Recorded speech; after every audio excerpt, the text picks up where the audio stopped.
This is the Content Marketing Podcast, episode number 136, Segmenting Your B2B Audience. Hello and welcome to the Content Marketing Podcast. This is the show where we help you attract and retain business through the power of quality content. I'm your host, Rachel Parker of Resonance Content Marketing, and today is August 20th, 2015. Hello, or as we say in Texas, howdy, and thank you for joining us today. Just a reminder, the Content Marketing Podcast is live on iTunes and on Stitcher, so if you're listening to this episode on the blog, you can click on over and subscribe. And of course, if you use a different app for your podcast listening pleasure, we also have an RSS feed, and I will provide that link in the blog post. Last week, we welcomed Mike Fishbein to the podcast, where he shared his strategies that got him featured as a guest blogger on sites such as Entrepreneur and the Huffington Post. If you happen to miss that episode, feel free to check it out on iTunes or on Stitcher or via the RSS feed. This week, we are back to our discussion of B2B marketing, or specifically B2B blogging, and talking about how to segment that B2B audience and create content that speaks to those different segments. But first, it's time to check in with our news feed for this week's rundown of news you can use. Got some pretty big news out of Twitter kicking off this week's news feed. Twitter has removed the 140-character limit on direct messages.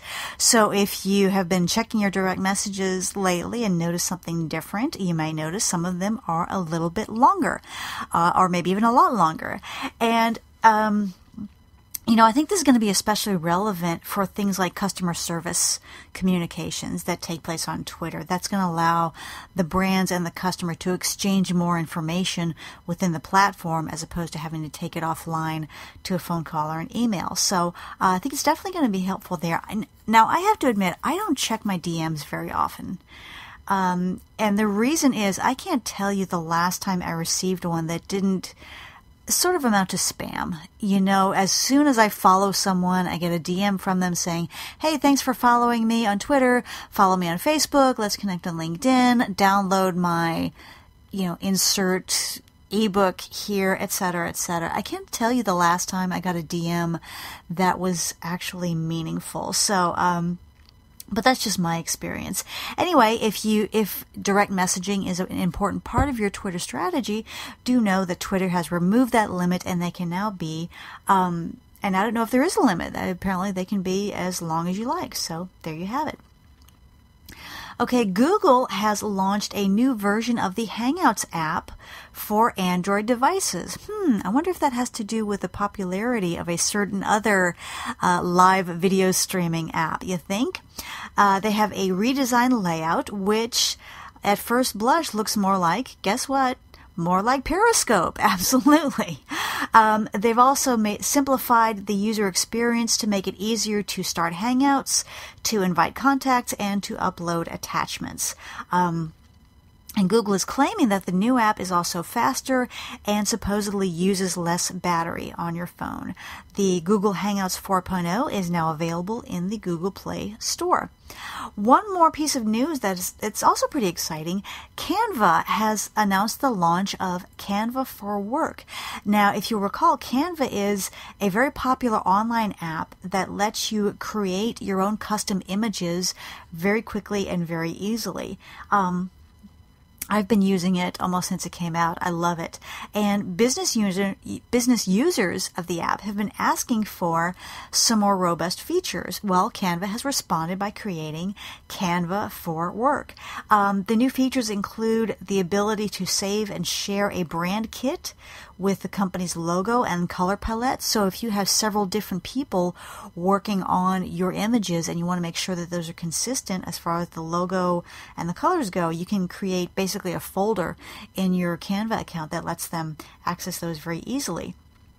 There's also something called a team stream that is used for sharing designs with others in the company. So, for example, if one person starts a design and another person has to finish it or something like that, that will come in very handy. And there's also a feature called Magic Resize that lets you take any image and automatically resize it without having to recreate from scratch. So, for example, if you created a Twitter image that you now need to turn into a banner, then the Magic Resize will let you do that without having to create a whole new image and basically start from scratch. So pretty cool features, especially for larger teams. The cost is $9.95, that's US dollars per month, via annual subscription, or if you want to pay month to month, it is $12.95. So pretty darn reasonable if you are into those additional features. So good news out of Canva.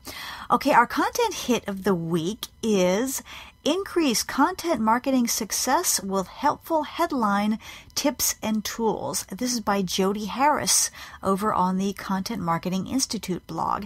And the reason I chose this is, I for one, as a content marketer, I cannot get enough good advice on creating headlines.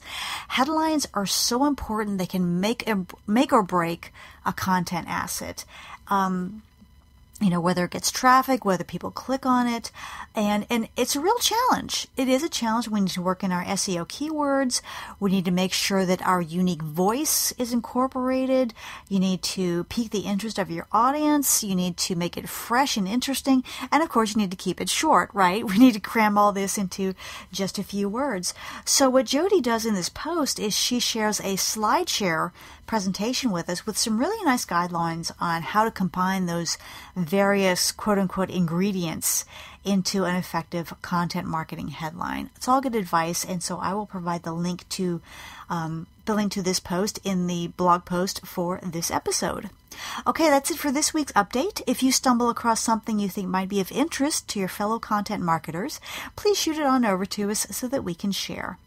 Now it's time for this week's Spotlight segment, Segmenting Your B2B Audience.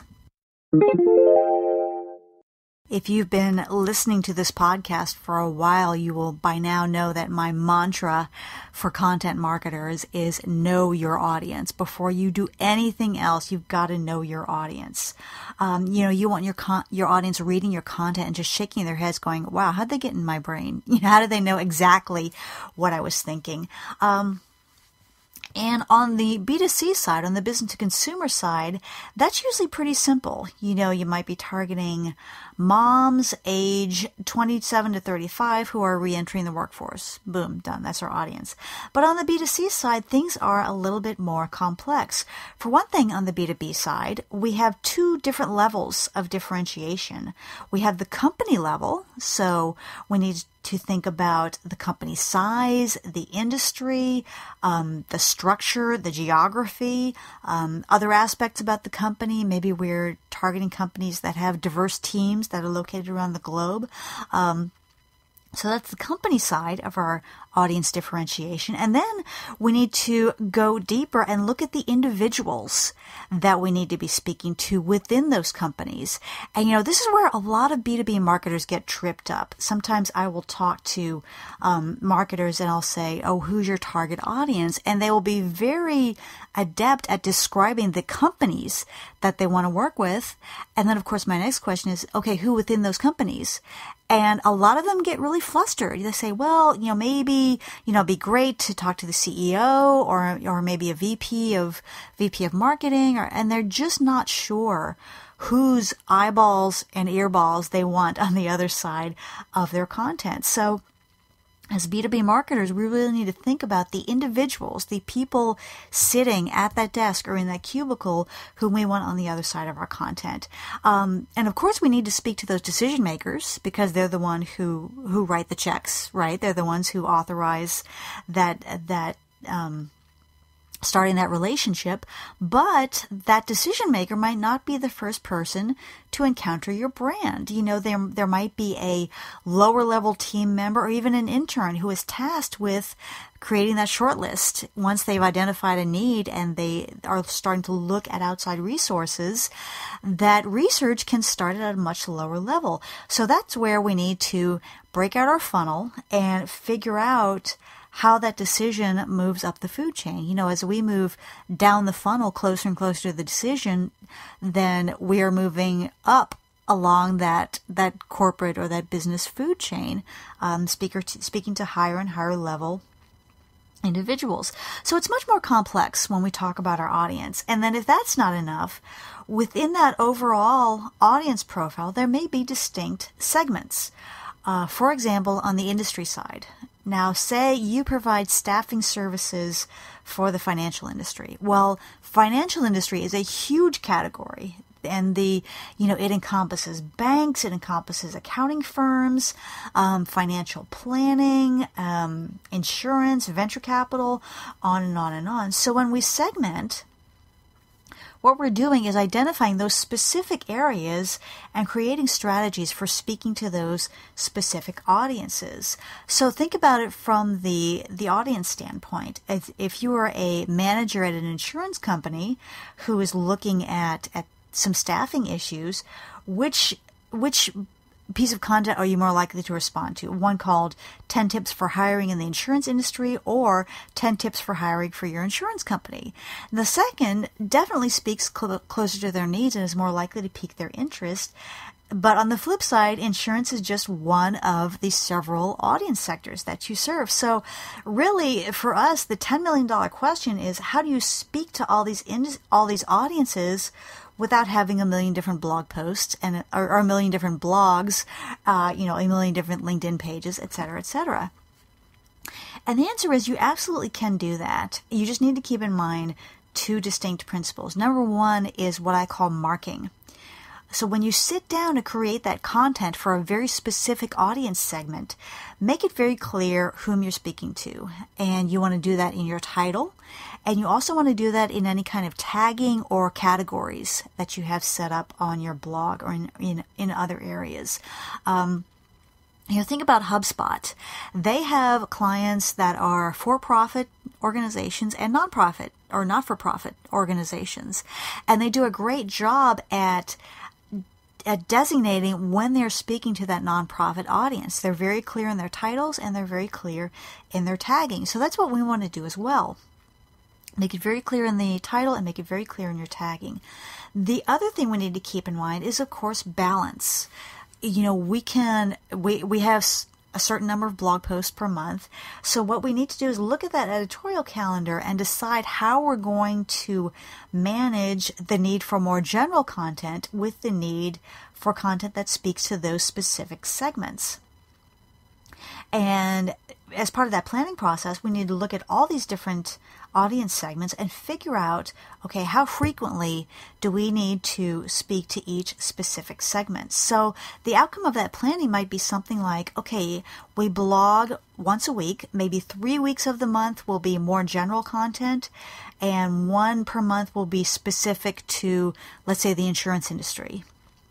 Or you might want to say 2 weeks out of the month will be more general.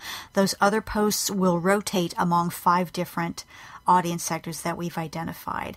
And, as you start putting this into practice, what you'll notice is, yes, you may find lower overall traffic to that highly specialized content, but you're going to discover it's much more targeted traffic. That post about hiring for your insurance company is going to attract people from that industry. So what you might sacrifice in quantity, you will make up for in quality, in terms of someone saw that post and said, oh, wow, this person is speaking directly to me, directly to my needs.